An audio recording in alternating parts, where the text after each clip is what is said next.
Out of nowhere, she gets a knock on the door. When my mom opens up the door, the gentleman on the other end, he hands my mom these legal documents. She starts flipping through the pages, and then she realizes that the property is going to foreclosure. She picks up the phone and she calls them up. And she goes, "Hello? Oui, this is Marie. Yes, I received the papers in the mail. It says that the property is going to foreclosure. But I don't understand. Every month I pay the landlord on time. Every month I pay him. I don't understand why the property is going to foreclosure." The lady on the line could tell that my mom sincerely did not understand what was going on. She said, "Oh, Marie, even though you've been paying the landlord money every single month on time, the landlord has a mortgage. The mortgage is attached to the property. Because of that, the bank has the right to foreclose. And so, ma'am, the property is going to go to foreclosure." And so my mom asked her, "Do you think that maybe I can go to the foreclosure sale? Whoever buys the property, I will be a good tenant for them. I will stay in the property. I will pay them the rent. Please, do you think that they will let me stay?" And you know what the lady told my mom? She said, "Ma'am, it's not even worth you showing up. Whoever buys that property is not going to want to keep your little restaurant in there." So my mom was devastated. She's like, "This is how I take care of my two boys. I got all my life savings into this property." And so about 2 weeks later, my mom says, "You know what? I know that sometimes you don't just have to listen to what people tell you." My mom shows up to the foreclosure sale. She's expecting a room full of investors, but to her surprise, there's only two people there: the auctioneer and the representative from the bank.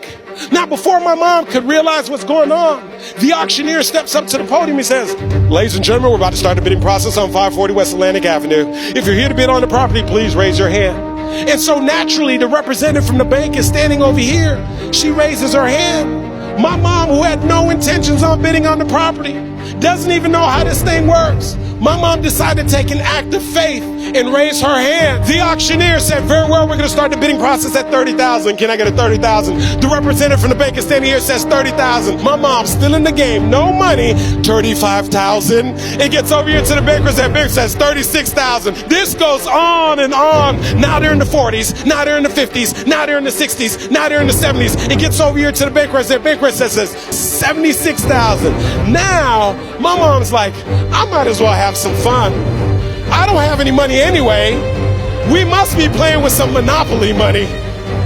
And so my mom, attitude and all, my mom goes, 76,500. The representative from the bank is standing here with a clip pad. She picks up the clip pad and she says nothing. The auctioneer's got to keep the process going.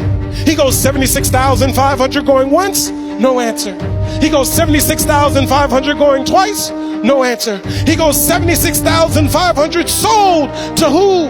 My mom, the woman who had no intentions on bidding on the property. And so my mom is excited she won the bid. And then she's like, "Wait a second, I actually have to have the money."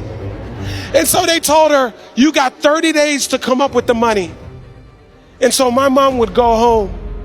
She'd pull out a notepad and she'd start writing down the names of all of her friends and all of her family members, one by one. And she would call them up and tell them the story. Some would lend her 1,000. Some would lend her 2,000. Some would lend her 3,000. Some lend her 4,000. Some lend her 5,000. And she's 3 days away. And she's still $30,000 short. My mom's thinking, maybe this isn't meant to be. And then her telephone rings. And it's her friend Yvonne's. And when her friend calls her up, my mom says, "Yvonne, no, it's too late. I have 3 days. I still need $30,000. Yvonne said, "No, Marie, listen.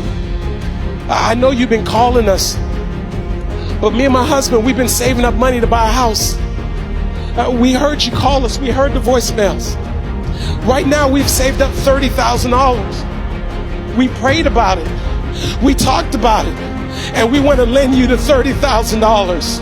So my mom would go and get the money from Yvonne's and all of her friends and all of her family members. And she would drive over to the bank and get a cashier's check. She would get back in the car, drive up to Palm Beach, look at that big, thick cashier's window with the little hole at the bottom. My mom would probably take that cashier's check and slide it through the little hole. And that day, my mom went from being the tenant to being the landlord, all because she was willing to show up. And so here's what I say to you. There are going to be times that you're going to be wondering, why should I keep showing up and working my business? Why should I keep picking up the phones and making the phone calls? Why should I keep fighting for my goals and fighting for my dreams? And what I want to remind you is that you got to show up for your life regardless of the circumstances. You got to show up in spite of the naysayers. You got to show up in spite of the conversation going on in your mind. You got to show up for your life. Because if you don't, nobody else will.